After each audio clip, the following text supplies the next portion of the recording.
All right, we will go ahead and get started then. Welcome everyone this evening to a discussion event with Uilleam and Tamara Hundorova. My name is Catherine Younger. I am Research Director of the program Ukrainian-European Dialogue and a Permanent Fellow at the IWM. And I'm really honored to be able to introduce our speakers for the discussion this evening. Just to give you a sense of how the discussion will progress, Uilleam will first say a few words of introduction before he and Tamara will have a conversation. And at the end, we will then be able to open it up for questions via the Zoom Q&A function. So please keep your questions in mind and we'll return them to them at the end this evening. This evening, we'll be able to be speaking about Lesia Ukrainka, one of the most important Ukrainian writers who Tamara and Uilleam have been working on for years now. Tamara, let me introduce first. Tamara is head of the Department of Literary Theory at the Ukrainian Academy of Sciences. She's the author of numerous works on modernism, postmodernism, feminism, post-colonial studies, and the history of Ukrainian literature. Just to name one recent publication, the Post-Chernobyl Library, Ukrainian Postmodernism of the 1990s was published in English translation a few years ago. And of course, she has completed and there is forthcoming a new critical biography of Lesia Ukrainka. Professor Hundorova is currently a visiting fellow at Ludwig Maximilian University in Munich. Uilleam is a professor of the comparative culture of East Central Europe at University College London, and is currently a Paul Celan Fellow at the IWM, where he is translating Professor Hundorova's work into English. Uilleam is himself a wonderful translator. If you have seen poetry as well as prose that has appeared in numerous publications over the past few months, you may take a look at it, and often the translator's name you will see at the bottom is in fact his. So it's a real pleasure to have him as a Celan Fellow at the IWM and to be able to host this discussion between author and translator, which I think will open up a lot of interesting avenues for discussion. So I don't want to take up too much time, so I'll turn the floor over to Uilleam first.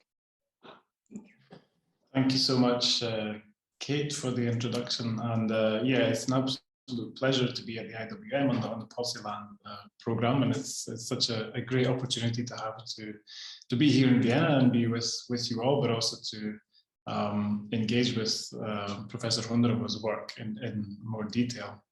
So I won't say too much by way of introduction, but before I move on to asking some questions, I'll just say a few words about basically why I chose this project to apply to the IWM with. The first reason is because of the author of the book. Tamara Hundorova has been really, since I began studying Ukrainian literature, has been kind of a constant guide through the Ukrainian literary landscape for me. When I started my PhD, there were very few, which was on contemporary Ukrainian literature, there was very few sources, critical literature about the literature of the 1980s and 90s and 2000s. But Tamara Hundorova's book, and you already mentioned the Post-Chernobyl Library, was really like my PhD Bible. But since then, I've gotten to know her work on all kinds of other topics, from post-colonialism and kitsch and gender and modernism and all kinds of other things. And it's really, for someone who wants to understand Ukrainian literature, Tamara's work is absolutely indispensable. So it's really a great honor for me to be working with one of her books and translating it and opening it up to other scholars as well who might not read Ukrainian. Second, I think one reason why I think translating this book is important, and this is part of what's already built into the Celan program, as far as I understand. It does encourage applications with texts written by female scholars to be translated between the languages of Western Europe and Eastern Europe. And I think this is a really important thing because, in my own work, I've used the scholarship by Ukrainian female scholars a lot. When you write about literature, people like Tamara Hundorova, but also Oksana Zabushko, Vera Heva, and there are many more. and their voices are often not heard in the English language, language academia, especially scholars coming from Eastern Europe writing in their own languages don't necessarily have the access to a wider audience because of language barriers, because of access to resources when they're not based in rich Western universities. I think there are many obstacles, to female scholars coming from Eastern Europe, whether it's in access to publishers, access to the job market, and so on and so on. And it's really, I think, important to find ways to make the voices of those scholars heard, and the Pulseland Fellowship really provides that opportunity. So I'm really glad that is possible. And the third thing is obviously not only the author of the book, but the subject of the book. So Lesia Ukrainka is really, I think, for me, one of the sort of great unknown writers of modern European literature. She is a figure who is kind of endlessly fascinating and just really, really tragically not known beyond Ukraine very much at all. And that's also a question of translation, and talk about translating female scholars from Eastern Europe, but also female writers from Eastern Europe, who have been, beyond maybe the Russian writers who have been sort of largely ignored by translators. And this is all wrapped up in questions of, colonization and hierarchies of power within kind of international intellectual and literary network and so on. Maybe hopefully some things that we'll touch on in our discussion. And she is I think very much an important figure to understand what's happening in Ukraine today, but also to understand much more broader things. If you read her plays, her dramas, which are kind of the pinnacle of her work, she speaks about questions of gender, questions of women's status in society, questions of language and power, of truth and power. There's a lot in her work which speaks to question, the problems of misinformation and the manipulation of truth that we're confronting today. She writes about, culture and imperialism and colonization. She writes about, women's place within a colonized culture, and the complications that brings. But she also writes about, the relationship between human beings and nature, and the way human beings being caught between nature and culture, for example. She's also a great Europeanizer. She's a great modernizer. So it's a figure who really is. There's a lot to discover and there's a lot to talk about in relation to Lesia Ukrainka, and someone who was pivotal in Ukrainian literature for, as I said, for her kind of European outlook. And again, this is another reason why it's kind of appropriate to be speaking about her from Vienna. At least some of us are in Vienna, because as far as I understand, Vienna was the first big European city that Lesia Ukrainka visited as a young woman. And she really was kind of entranced by the architecture and the culture and this encounter with modern European culture that she received there. But also the way that it made her very acutely aware of the kind of oppressive burden of living within the Russian Empire as a Ukrainian, and all the restrictions on culture and language which were in place at that time, towards the end of the 19th century. So she appreciated the culture, but she also appreciated the atmosphere of freedom that she found in Vienna. So that's why I think this book is really important. And the book is really, I think, going to function as a really good introduction to Lesia Ukrainka, because it's kind of a biographical study. So it's about her as a writer, but also as an individual, as a personality, and it's about her historical and cultural context. So it's a really great, rich introduction to her work. So, and I have lots and lots of questions. But I think, and I have a few specific questions to ask, but I think maybe I've still already started to introduce Lesia Ukrainka a little bit, but maybe I'll ask Tamara finally. I'll hand over to you and ask you to say a few words about why you chose to write this book, why you chose to write it at this moment. Because I know that you've written about Lesia Ukrainka in the past, but why a new monograph about this writer at this time? If you can kind of introduce her to our audience. Thank you very much for the introduction and of not only this event, but also a very good introduction to of Lesia Ukrainka, who is Lesia Ukrainka and why she can be so actual in contemporary world and in Ukrainian especially.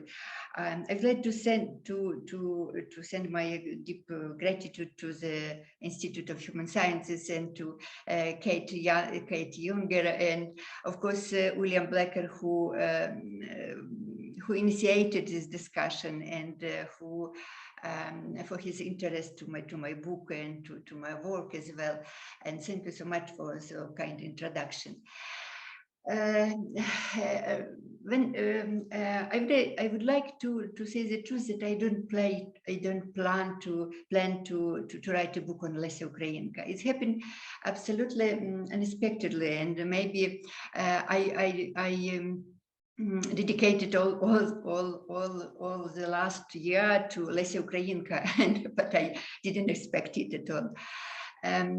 First of all, because who is Lesia Ukrainka? Of course, Lesia Ukrainka is a cultural figure, is a cult figure in Ukrainian literature as well, in Ukrainian society. And first of all, by her name, because her nationality, her belief, and her attitude toward herself, to Ukrainians, is demonstrated by her name, like Lesia Ukrainka.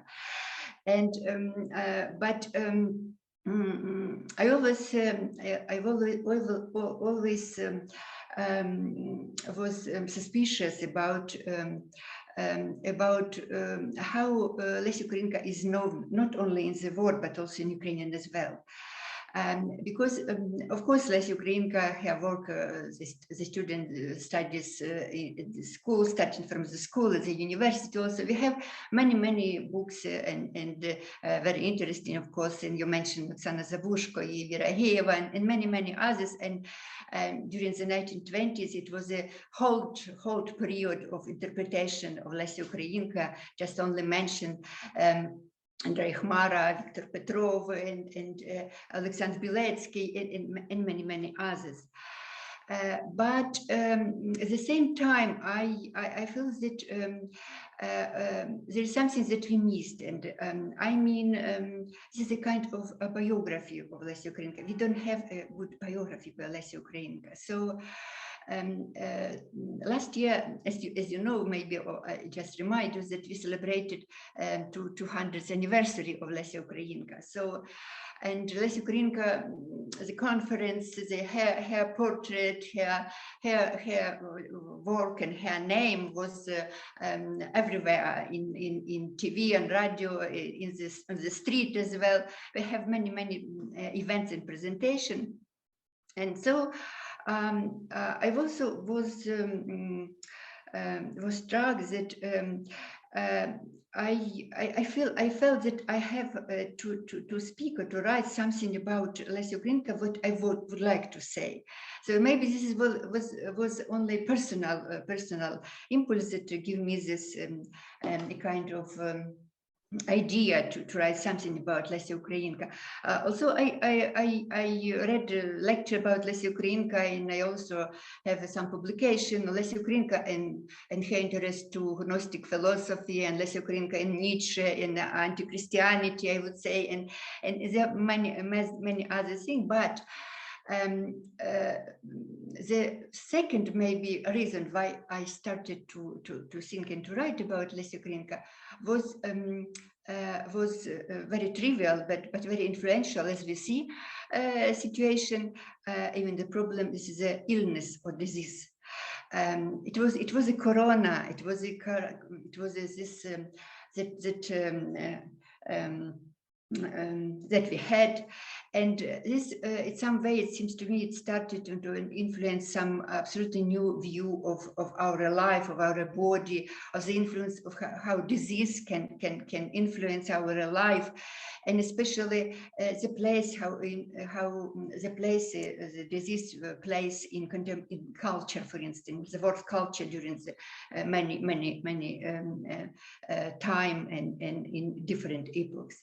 So, but Lesia Ukrainka was, as we know, he suffered from tuberculosis, starting from her 13 years, and from her 42 years, actually, as she confesses herself, so 30 years she was suffering by with her illness. So when I started to read her diaries, especially, and I was overloaded by this information about her, how she feel, how she suffered on the one hand, and how her illness changed her life, actually. So I started, and I would like to speak about this aspect of Lesia Ukrainka, because, as you know, during the Soviet time especially, but even in the heroic patriotic paradigm, we have an image of Lesia Ukrainka like a very strong woman, like a steel. She overcame her suffering, her illness. She became a heroine. She became a patriot. She became a writer, very famous.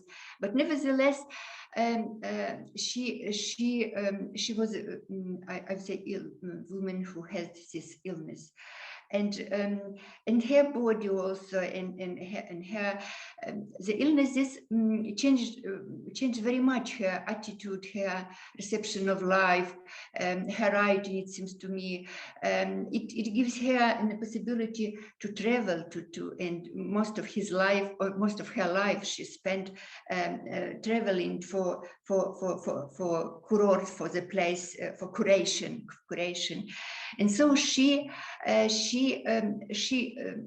became, I would say, the woman of the world. She became some way cosmopolitan woman, but on the other hand, she became also Ukrainian. So it is also a very interesting aspect. So I would like to, so I can speak about many about the impulses, but I would like to give the word Uilleam, who I know he. And I'm very glad and I'm very thankful for this very deep reading, it seems to me, Lesia Ukrainka. At least I feel it in your question. Yeah, thank you so much. And I'm glad that you mentioned the health aspect, because this is really important in her biography and translating.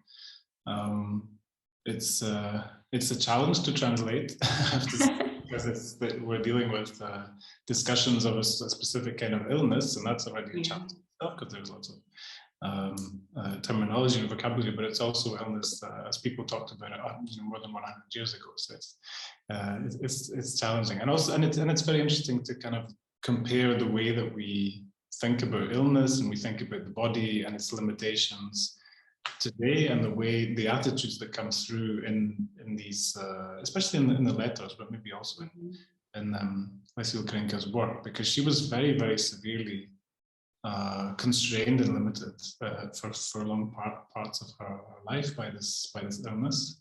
Spending a long time in one place in bed, for example. But as you said, by kind of paradoxically, it also made her extremely mobile, because she was moving all over Europe and beyond Europe, actually, as far afield as Georgia and Egypt, for example. So it must be one of the best traveled Ukrainian writers. of all time. Yeah, the time, yeah. So, and I would like to ask you to say some more about that, maybe about what do we learn about the human body and its limitations from Lesia Ukrainka. And I wonder, it's something obviously that we are witnessing and very much at the moment. Obviously, with the war, we see images, we hear stories of damage caused to bodies. You know, we're very aware of the vulnerability of human bodies in this situation. So, you know, I wonder how you see those themes coming through in her work and in her in her life. Thank you. This is a wonderful question.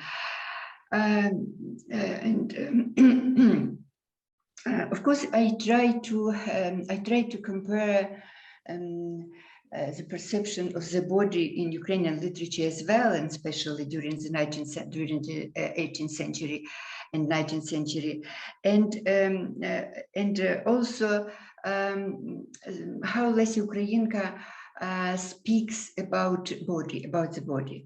And I remember one of the phrase by Mavka in her Forest Song, when Lukash,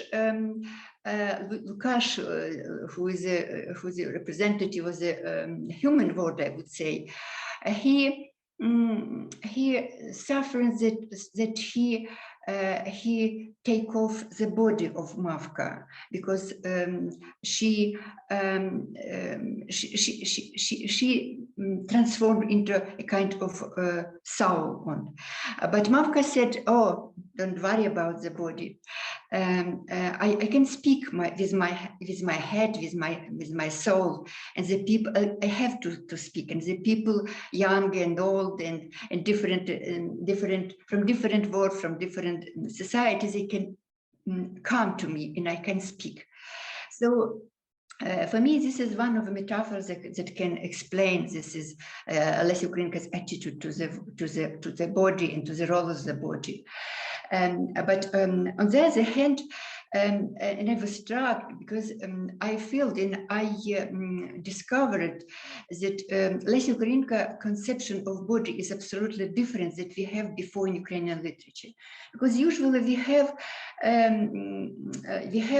a body that was an object. That was object of representation, and the authors try to show this body, this object from different ways. Just, for instance, about female or man, how he or she is beautiful, how she looks, and so on.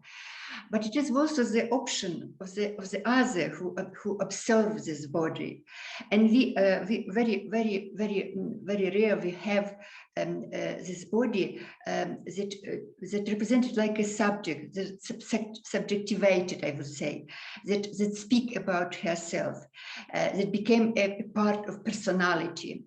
So.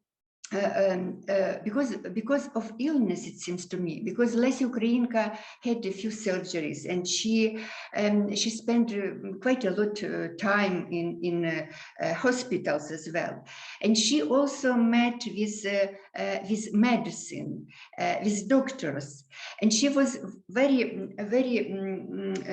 nervous when she felt this a kind of medical observation. This is medичний погляд. This is a how to say maybe look or something. When this medical gaze, like medical gaze. Yeah, medical that it penetrates you. It penetrates you. It for this objectification, you are only the objects that can penetrate, that can observe you. And Lesia Ukrainka speak and write in her letters, in her works, that she feels very hungry, very nervous when she feels that such kind of look. So this what she tried, it seems to me, to show to represent in her work was a feeling of body that have some person that is part of this subjectivity. And for instance, Cassandra, one of the best, to my mind, drama by Lesia Ukrainka. Cassandra, who has a ability to predict the future, but she does not believe herself, and she can see, but she cannot predict something. She cannot change the world. So in this situation, she feels this illness, her blindness, I would say, because the image of the eyes became one of the wasn't general in this work. And Lesia Ukrainka also, what is also very important, that she didn't want to be perceived or to be seen like a disabled person. We very often find in her letters the word invalid. So she even called herself invalid, but she confesses that my situation forced me to live like a plant, to be vegetarian life, but I don't want to live like vegetarian, like a plant. So I would like to travel, I would like to live, and so on. So it seems to me this is also this modern, this new option of body is very important when we are speaking about contemporary literature and about the situations that we have now in the world. Yeah, and it's interesting that you mentioned Forest Song and this figure of Mavka there, who, you know, and I was thinking about this question of the objectifying gaze and the body becoming an object out to being looked at, but also to being, you know, sort of subject to certain violent actions. Could be surgery, or there are these moments in Forest Song where Lukash is chopping the trees, you know, and the Mavka is kind of objecting to this violence against nature. And I feel like there is something about maybe this sense of the body, its relationship to being objectified and to being a subject, which is kind of programmed into that play in some way, which is it's not the most obvious reading of it, but I feel like there's something there, you know. There's something to do with the male villager entering into this world of nature, and Mavka being caught between them, and her own subjectivity and her own freedom, you know, to move and live, being limited by that. I would like also to add that, starting from this point, from the point of this objectification, I would say,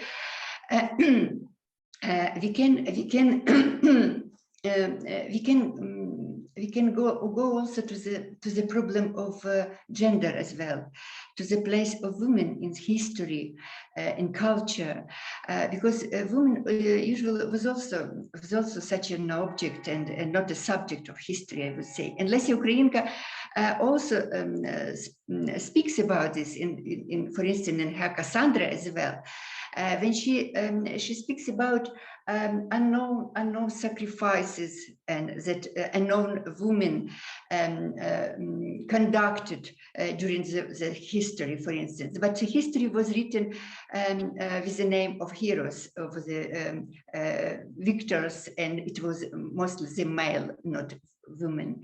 So Lesia Ukrainka also, and this is one of her very significant and very influential idea, is about the place of women in culture and in history, about the right to speak and to be heard, to be the pochutu as well.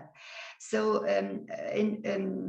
we can find many examples in her works when she tried to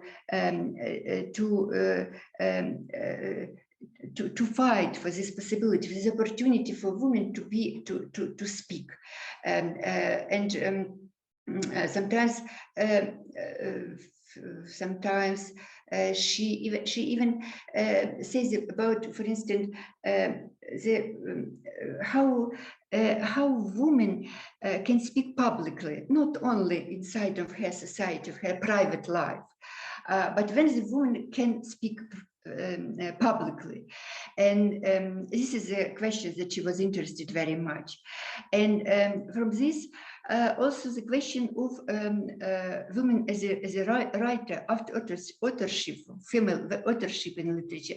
You know, in Ukrainian literature, we have very interesting situation with then many Ukrainian female writers, they are known under a pen name, but not with their real name. So on the one hand, it was a suspicion, and it was a kind of fear to enter in this field of literature, which are identified most like a male field. But on the other, it was maybe kind of fear to be seen also, and it's a kind of colonization that women, like a writer, like a person, feel being in culture or in society, or being a creative person. So we can speak about body, but then it also concerns a much more large subject like culture and history and many other things.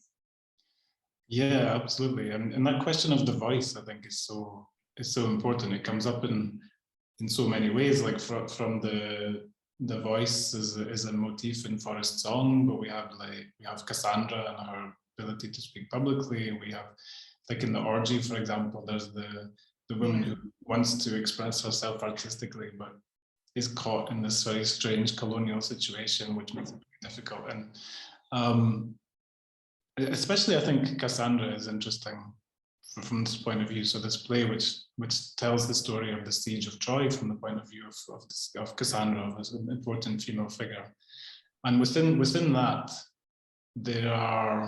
you have this besieged city, this society which is besieged, which is being attacked, and inside the city, you have people spend a lot of time talking about this situation and how to react to it and what to do about it, and also about how, what's the role of truth in this situation? Yeah. How do you use truth? Do you tell the truth? Do you not tell the truth? But also you have men and women talking about it as well. And men and women, and there's a gendered element to how people react to this situation of being within a society which is under attack from outside.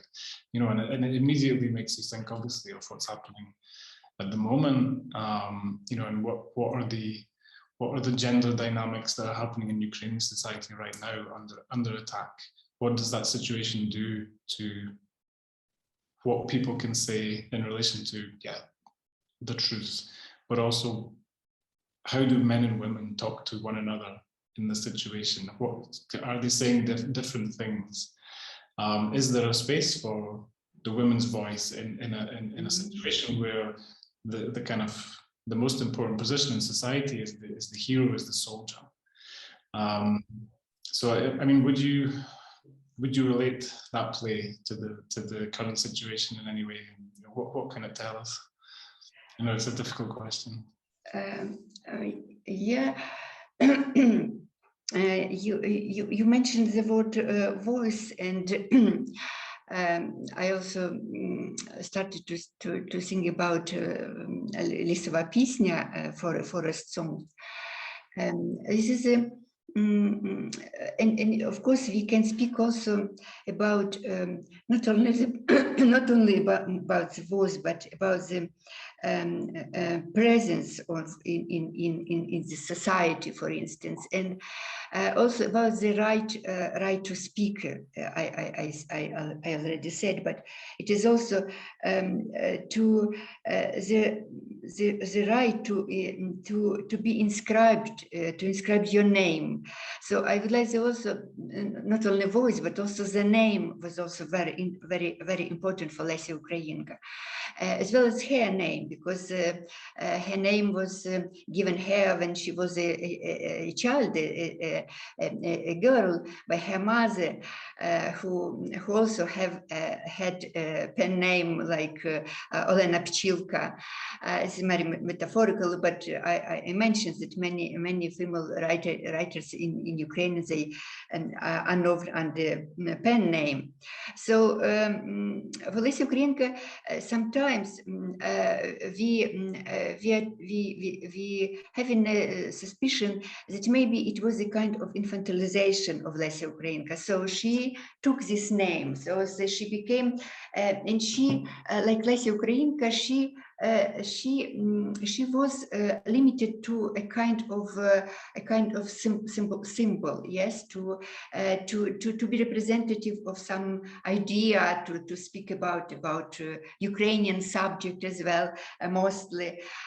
So of course it's a kind of limitation, it's a kind of simplification, I would say, because behind this name we know Larysa Kosach, Larysa Petrivna Kosach, Larysa Kvitka, and she had different identities, like a Ukrainian noble woman, like a Ukrainian writer, for instance, like a wife, for instance, or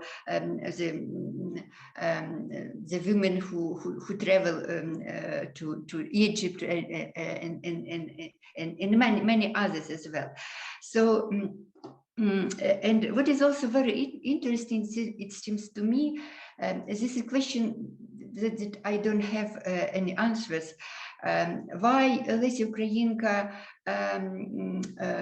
used this name, this pen name, to the end of her life? She always signed her work with this name, Lesia Ukrainka.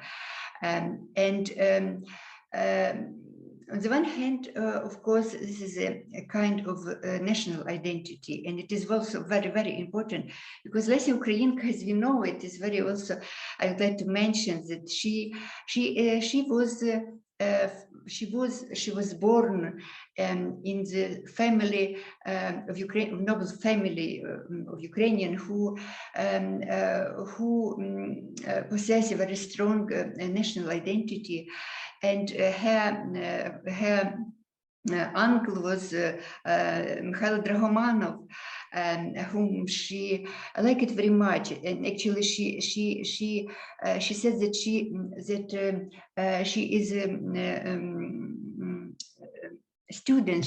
She's a follower of Mikhail Dragomanov. Mikhail Dragomanov was famous Ukrainian politician, scholars, and he has many kind of work that we can speak to also. But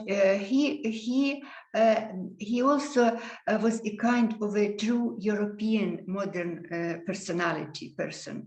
And Lesia Ukrainka, and this is another one of her identity also, that she is one of the first Ukrainian modernist writer, and she felt herself a very not in provincial, I would say, not provincial Ukrainian writer, for instance, but he felt like a visible Ukrainian writer who tried to speak about the cultural symbols, to rewrite, for instance, such a famous images of world literature like Don Juan, or for instance Cassandra on the other.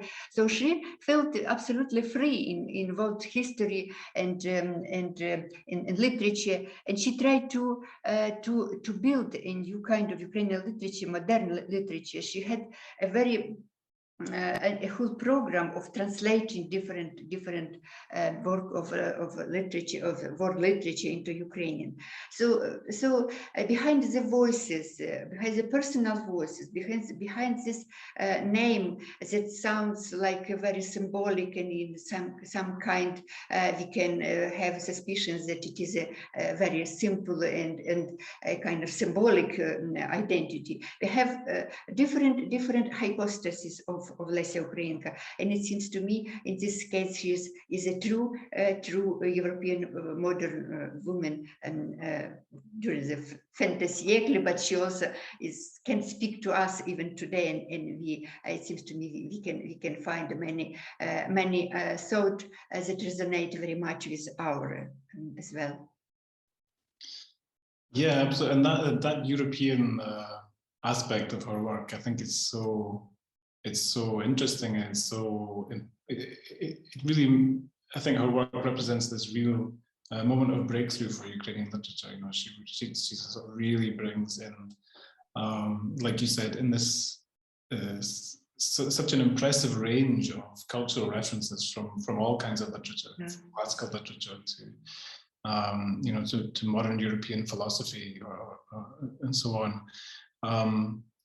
And one of the reasons, I guess, for her doing that was a conscious attempt to modernize and Europeanize Ukrainian culture and take it out of a situation in which it feels, perhaps to her, somewhat insular, inward-looking, focused on certain kinds of literary approaches, kind of, you know, naturalism or realism, focused on the nation, the question of the nation, and also very much trapped in a kind of, in a sort of imperial trap, you know, constantly being this literature that is beleaguered and fighting against, fighting for its survival, fighting for its very existence, trying to carve out some little space for itself in this very repressive cultural atmosphere where it's relegated to this, you know, subjugated, almost secondary position.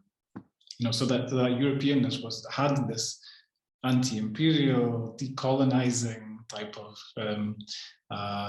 dimension to it. And I wanted to ask you about that, because it's a lot of the cultural discussion recently, since 24th of February, we hear the words decolonization a lot. You know, we have to decolonize Russian culture, but we also have to, the way we think about Ukrainian culture also has to change and has to be different. And also the way that people outside of Ukraine see Ukrainian culture should be different. So I wonder, you know, where does Lesia Ukrainka fit into that picture, into these efforts to decolonize? Yeah.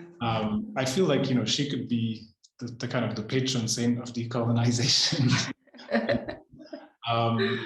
But saying that, she has a complicated relationship with Russian culture, for example. You know, she's very much reacting against certain things in Russian culture and fighting against it and trying to move towards Europe. But, you know, she's also reading Turgenev, for example, and other writers, and very much influenced by them. You know, whichever way we look at it, she's a writer working in the Russian Empire in that context. So I wonder, yeah, can you connect her to decolonization? Yeah. You know, yesterday I tried to find something in internet, and I open one of her work. It was a kind of the letter to the French, to the literary and artistic audience in France. And this article was written in French, and in 1996. And the title of this article that Lesia Ukrainka sent to the wife of Mikhail Dragomanov, and she asked her to find some possibility to publish in French in some newspaper. The name of this article was "The Voice of One Russian Prisoner." And she protested in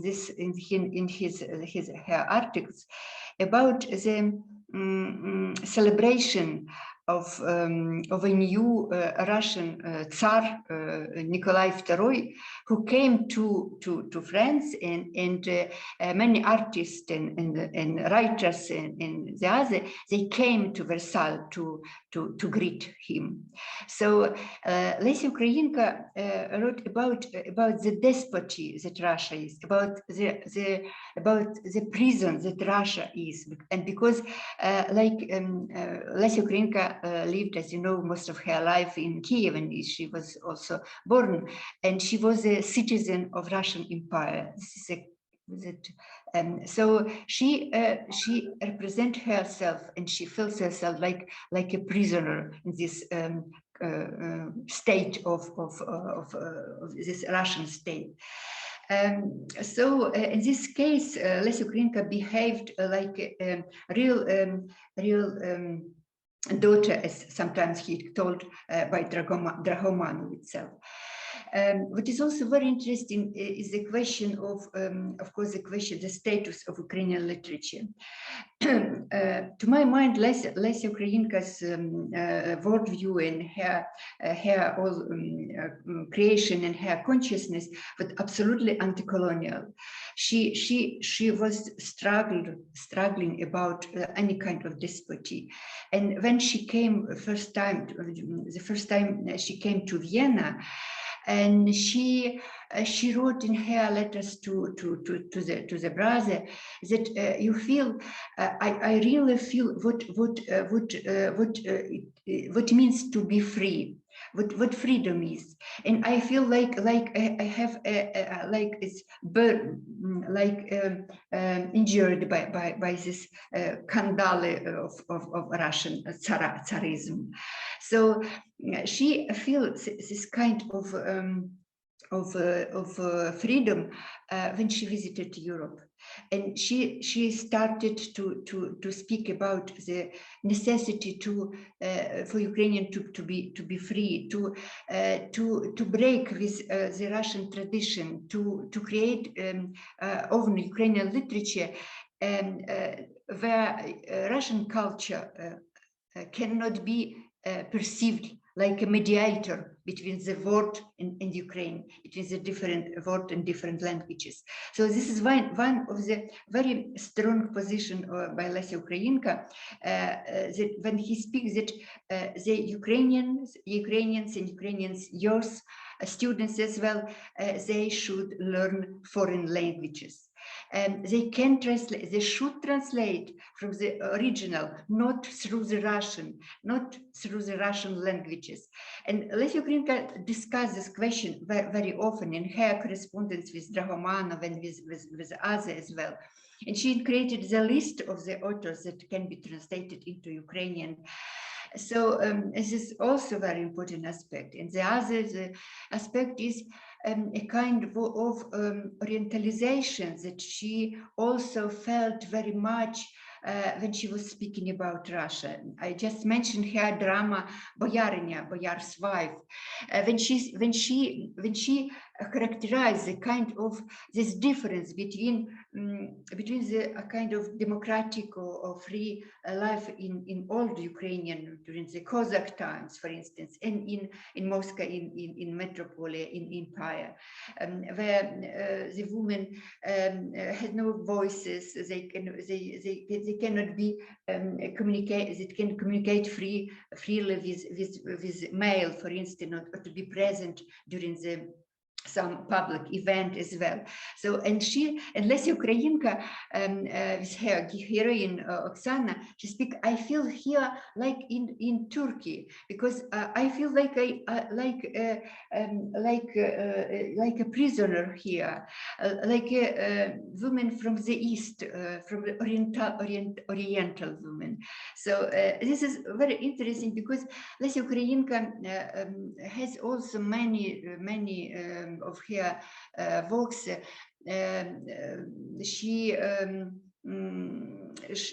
In many of her works, she speaks about the East, about the Orient, the Orient. So it is also one of the very interesting aspects of her writing and her thinking as well. And she wrote a history of the people. Yeah, she wrote a history of the ancient East. It seems to me. I don't remember how to translate it, but yeah, it was a kind of guide for her sister, her brothers. But then later he tried to add some information, and she looked forward to see this book published. So she knew the history of the ancient world and ancient. The East very good. Yeah.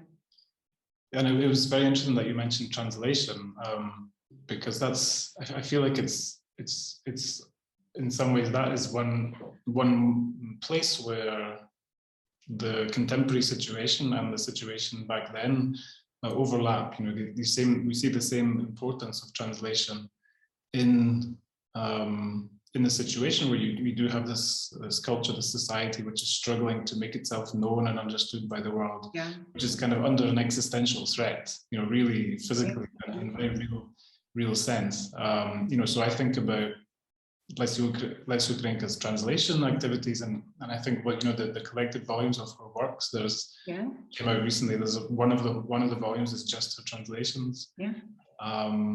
But I also think about, you know, all the efforts since 2014 in Ukraine to fund translations, you know, translation prizes, various grants for translators. You know, the Ukrainian state, I think, very wisely since 2014 understood, and Ukrainian cultural, you know, cultural circles, cultural activists understood the importance of translation, the importance of being seen and being heard. You know, come back to the voice. You know, it feels like this is work that's happening now, that which was started by her, maybe, or, you know, or which she was definitely important in. Yeah, she translated, for instance, the volume of work by Heine, and she liked very much him, and many, as well as many other authors, and she was curious about knowledge of different languages as well, because she knew what is very important, what is very interesting, that her uncle Mikhail Dragomanov, he wrote here that she should learn English. Because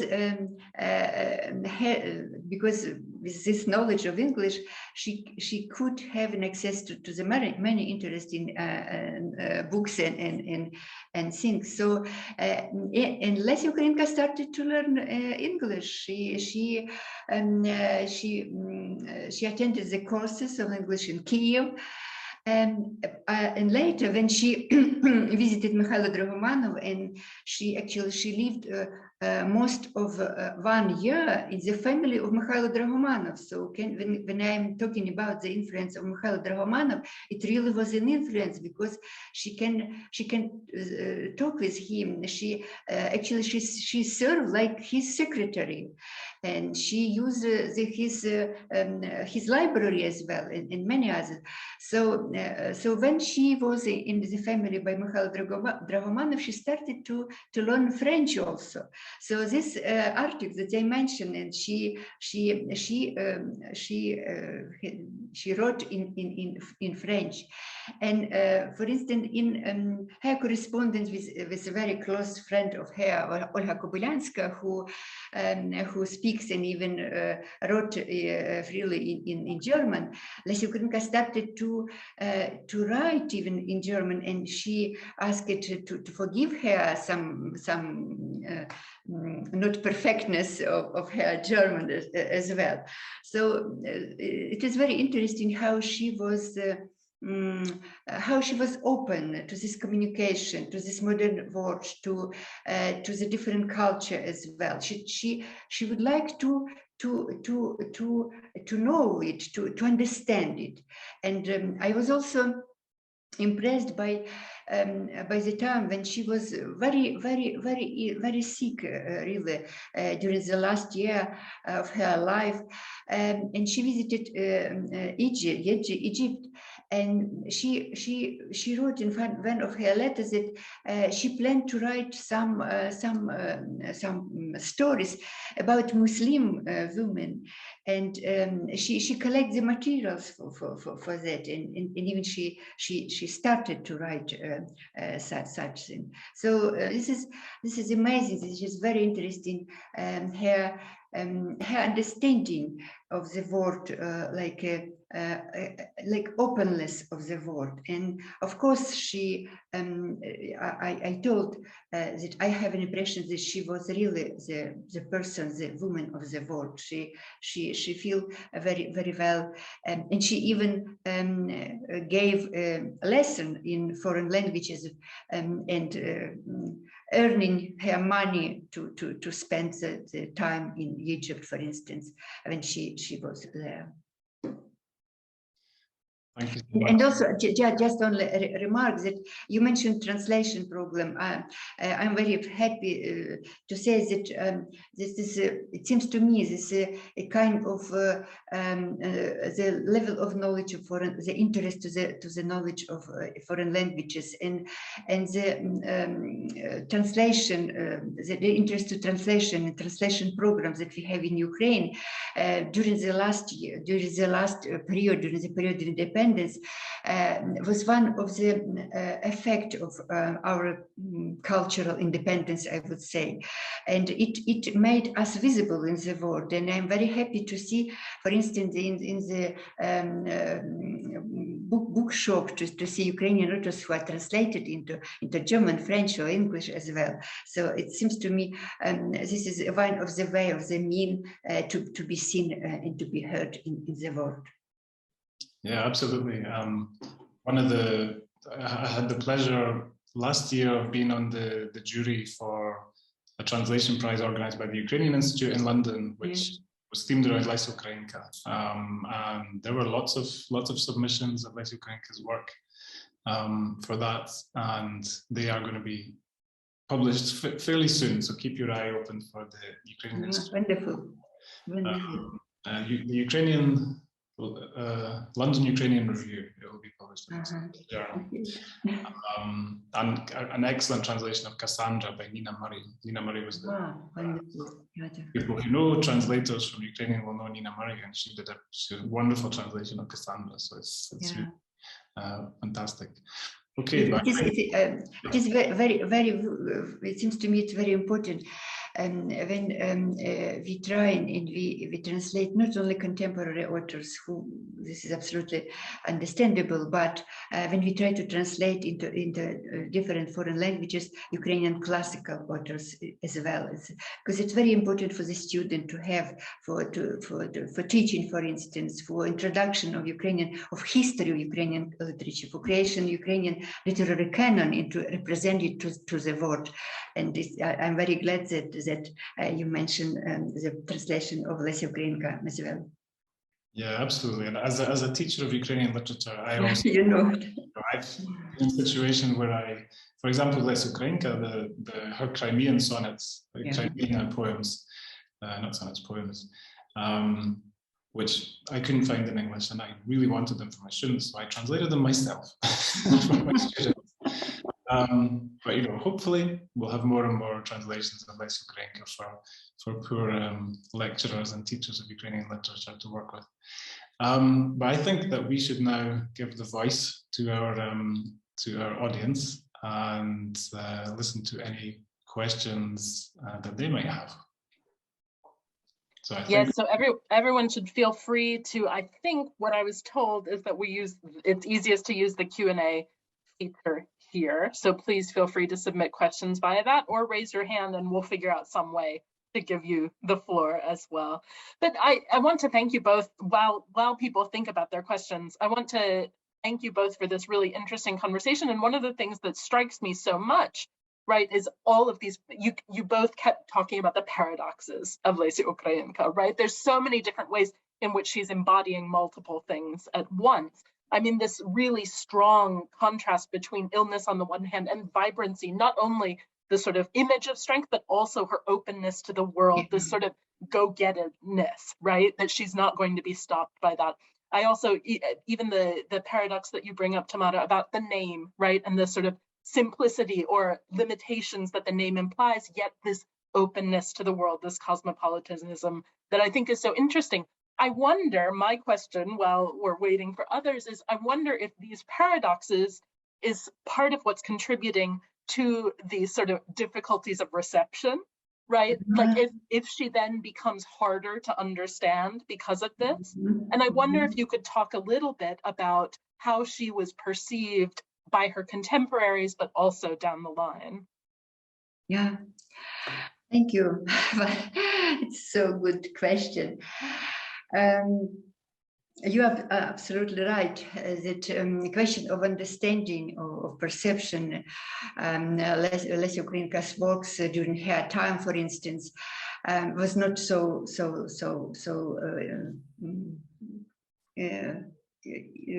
simple, I would say. Yeah. Lesia Ukrainka was condemned in her exoticism.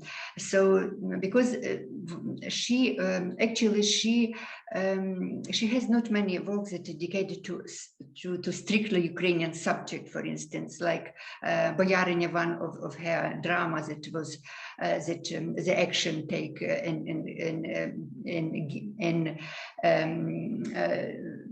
have a connection to Ukraine. But she speaks also about the ancient Egypt, for instance, or Troya, or Palestine, or another place, but or Crimea even. But she and many people say that why she does not speak, does not write about Ukraine. So and many her contemporaries they feel that she is not true, I would say true Ukrainian authors, because she does not speak about Ukrainian topic. Clement Kvitka tries to explain it, and he say maybe it is because Lesia Ukrainka most of her life she lived not in Ukraine but beyond Ukraine.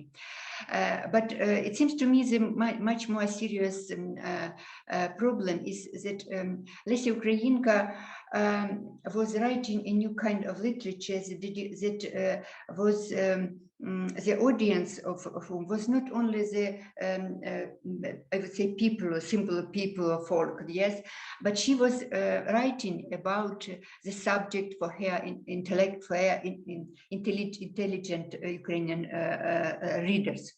And who knows history, who knows literature, world literature, who can easily identify the subject or characters that she tried to present. And so this is a kind of a high intellectual literature that Lesia Ukrainka created. And actually, she lived and she was writing her work is in a style with for instance Hauptmann or Ibsen or Hofmannsthal or Metterlink, and she translated their works, and she wrote an article, very clear critical article about these authors.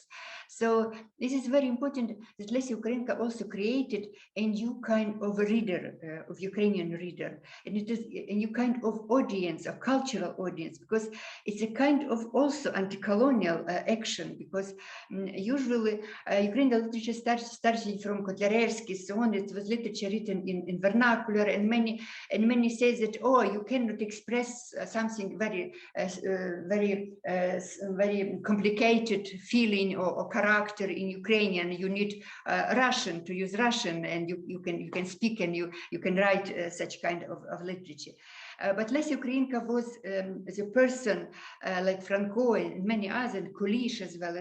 So she created a modern kind of Ukrainian literature and also Ukrainian reader as well.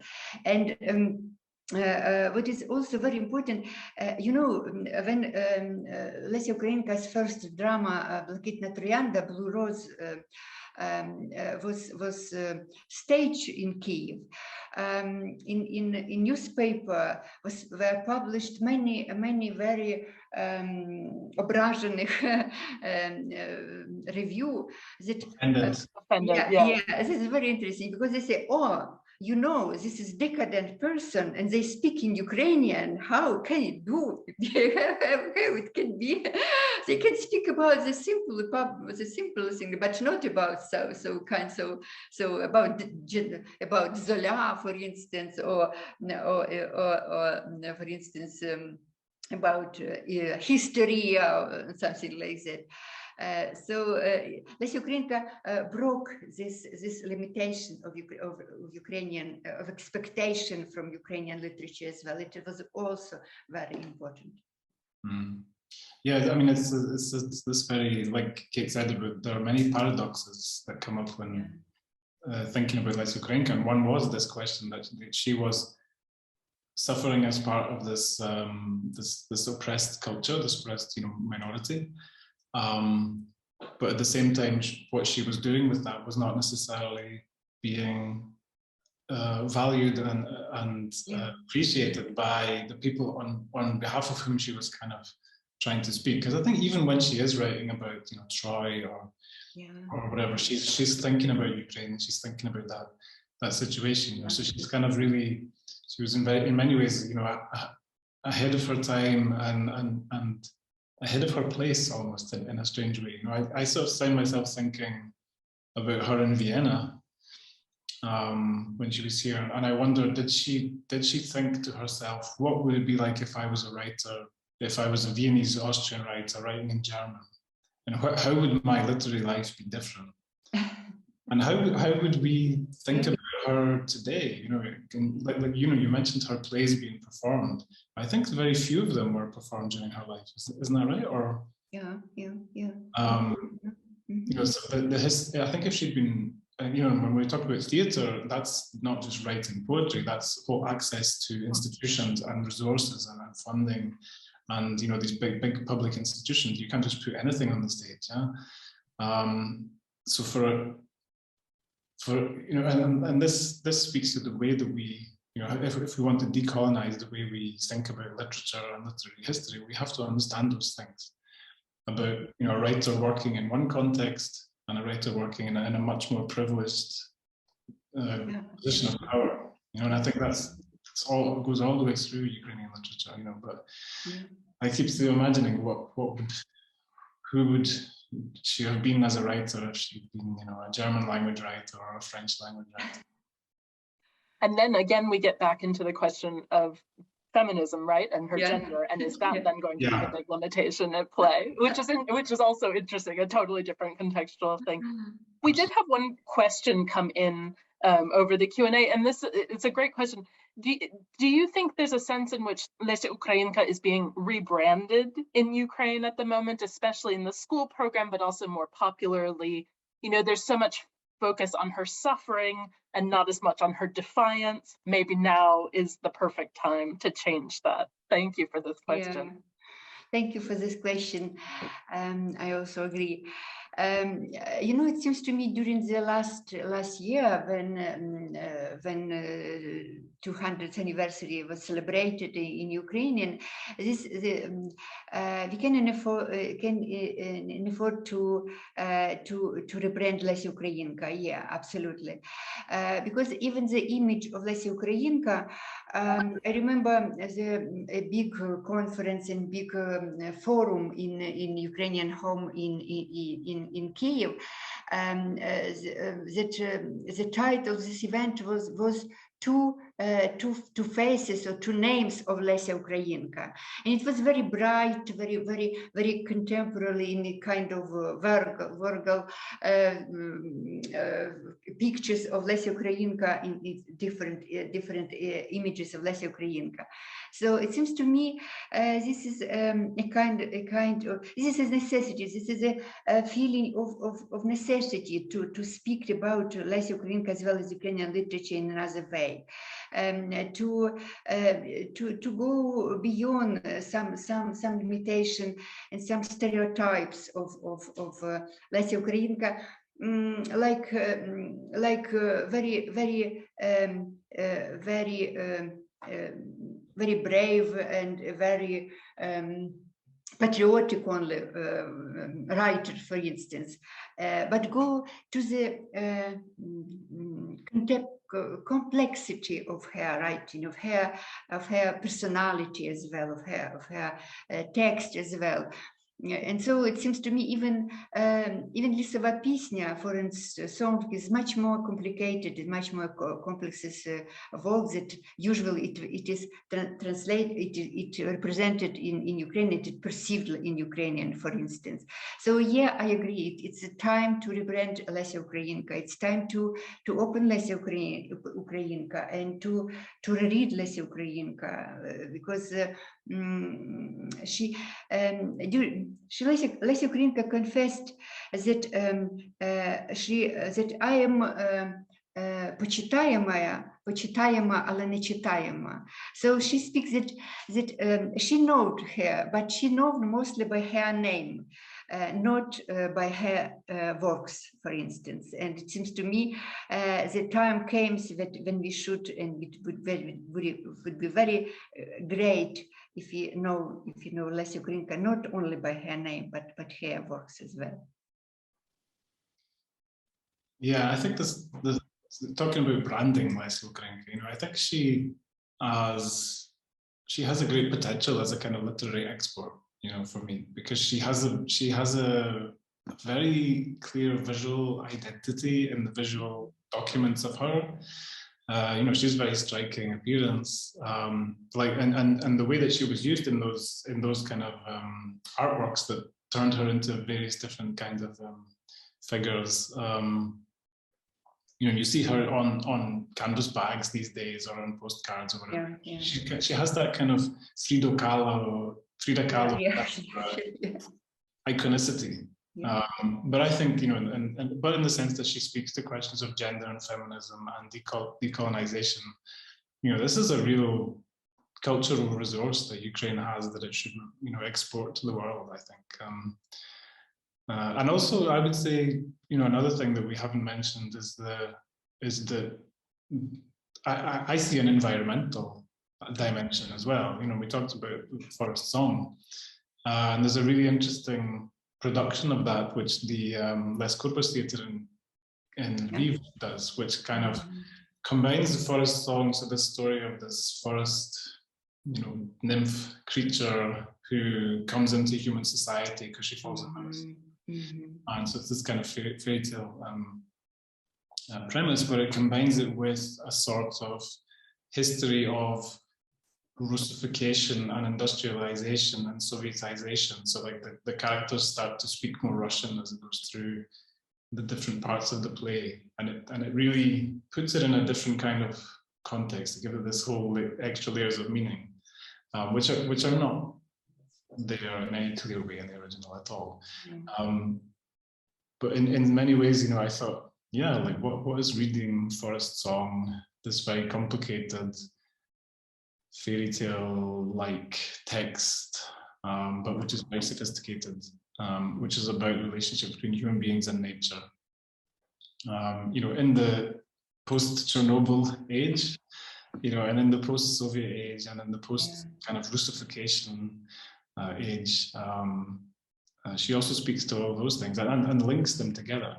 This kind of environmental concerns with political history. And if we think about Chernobyl, and this is what you write about in your own work, Chernobyl as almost a kind of act of colonial violence in some ways, which is seen as not deliberate, but in some ways it fits into that kind of that pattern.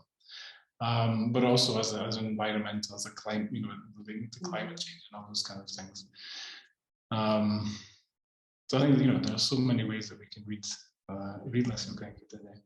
Absolutely, it was not only the time for rebranding, but also reinterpretation, rereading of Lesia Ukrainka in different way, in connection with ecological problem, for instance, or environmental or gender, of course. But we have some books about this. But it is also, as well as colonial and post-colonial aspect, that you mentioned also this that Lesia Ukrainka also tried to use and used very successfully in her works as well.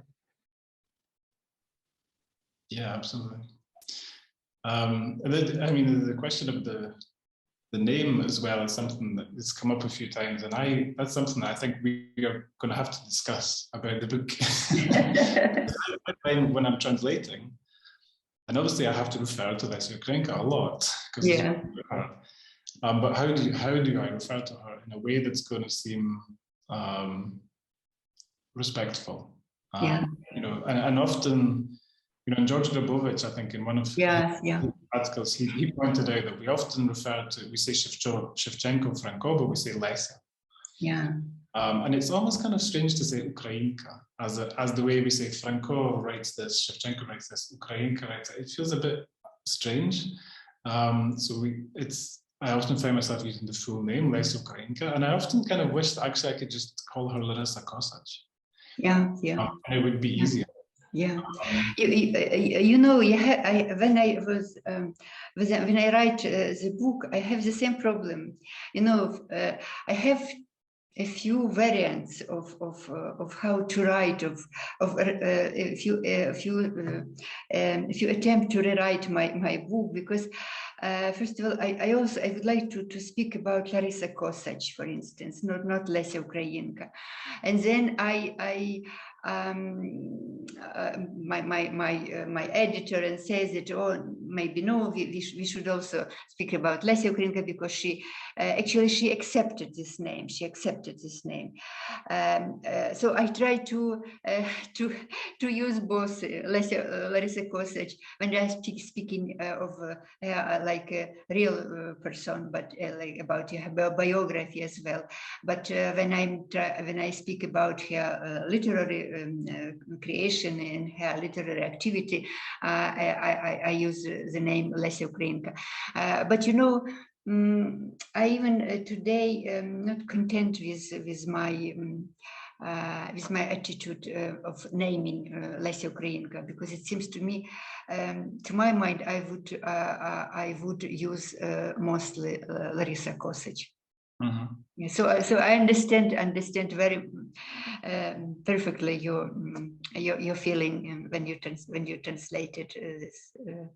Yeah, no, it's interesting. You know, I find myself thinking, if I was writing about Franco, would I be saying Ivan did this? Yeah. Not at all, but somehow Lesia. On the other hand, I would, you know, one thing that really struck me in judging the translation competition.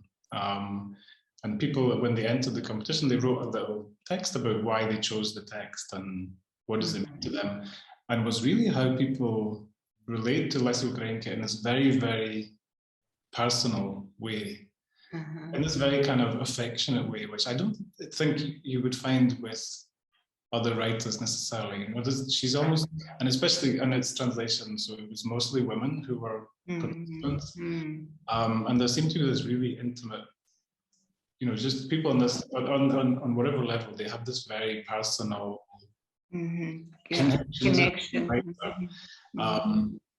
And I you know, I feel like that is, a lot of people do relate to her, maybe in a way that's different to the way they relate to Shevchenko. Maybe seems more kind of up on a monument, you know, and maybe. Lesia Ukrainka is more like this kind of person who you can empathize with and understand. And she was sick, and she, you know, she had all these problems, and I don't know if that is that patronizing, is that a problematic way to or maybe, you know, maybe it's, if people, that's the way they connect to her, that's their right to do that. I don't know. It's it is very interesting remark. I never thought about this, but maybe yeah, because maybe in the Ukrainian literary canon, she one of the few women that are part of this canon. So it's maybe this is a kind of intimacy or closeness and feeling of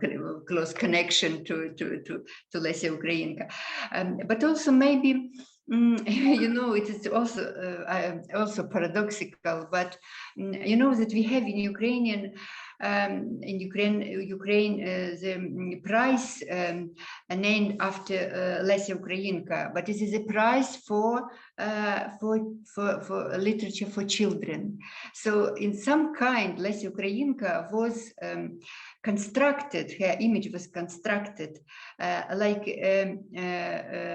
writer for children. So, and her works, I know that her works that a part of the program at school starting from the very early ages. So maybe it is also gives this feeling of some kind of intimacy or closeness to Lesia Ukrainka. But this perception and construction Lesia Ukrainka like a writer for children is very symptomatic, because it shows the attitude towards the women writer in Ukrainian in the Soviet time, especially because this prize was also created in the Soviet time. And it seems to me it's a shame on us that we have such a thing in Ukraine even today. Yeah, that's I mean the legacy of the Soviet canonization of Ukrainian writers is still, I think, something that we probably haven't deconstructed enough. You know, the way that those writers that we still celebrate the most, were also those three writers, you know, Franco, Shevchenko, Lesia Ukrainka, they were in the Soviet canon. And, you know, how do we imagine them today, and how much is that a hangover from that period? You know, and I was just sent a picture of Lesia Ukrainka's grave. So Alessa is listening, and she sent me Alessa Kromichuk, Ukrainian Institute London. She sent me a picture of her grave in Baikove, which has on the side a quote from Pravda, 1913 in Russian. Which says, Lesia Ukrainka, стоя близко к освободительному движению вообще и пролетарскому в частности, отдавала ему все силы, сеяла разумное, доброе и вечное. That's what's written on this is another one construction of images of Lesia Ukrainka, like druga robitnikів, like a friend of workers, of proletariat. So because she has a poem, Досвітні вогні, that actually it is a kind of homage to old Indian songs, but in the Soviet time it was perceived that a kind of celebration of the forces of proletariat, some kind of that character. Although, I mean, of course, we should recognize that socialist politics were part of Lesia Ukrainka's thinking as well. You know, we can't remove Lesia Ukrainka and Drahomanov and Franco from socialism. You know, if we do that, we misunderstand them completely. I guess it's also how we decolonize the history of the left, Ukrainian intellectual thinking. You know, because there was a Ukrainian left. And before the 30s, there's mostly left-wing thinkers, you know, and left-wing writers. Yeah, absolutely agree, because when we are talking, when we try to reinterpret and to rebrand, sometimes we erase this a kind of something that was not common or not very well. We afraid to mention about her interest to socialism, for instance. Yes, but it is a reality. She was, and at the time, the end of the 19th century, the socialism was such a popular like Nietzscheans, for instance, Nietzscheanstvo, yeah. So Lesia Ukrainka was a part of this time of this society. So it seems to me we should speak about all complexity, all aspects, because it's give us a feeling in an image of real life, real personality, of with her very complicated and sometimes even perversion, for instance, like for instance her life or her with Olga Kobylanska, for instance, it was also taboo during the Soviet time, and even today it is not very comfortable to speak about this. Yeah, absolutely. A whole other, avenue that we haven't had time to go down, but well, yeah. This is why we're running out of time here, but I wanted to, I mean, this is why we're so lucky that we get to read this biography. Forthcoming Ukrainian readers will get it first, then English language readers will get it not long after that. And this is a real service that you've done for us, Tamara, and you as well, Uilleam, for translating it. And thank you for taking the time to speak with us this evening. I've learned a lot. I'm sure the audience has as well, and we really appreciate your time. So thank you both. Thank you. Thank you very much. Thank you. Thank you. Bye.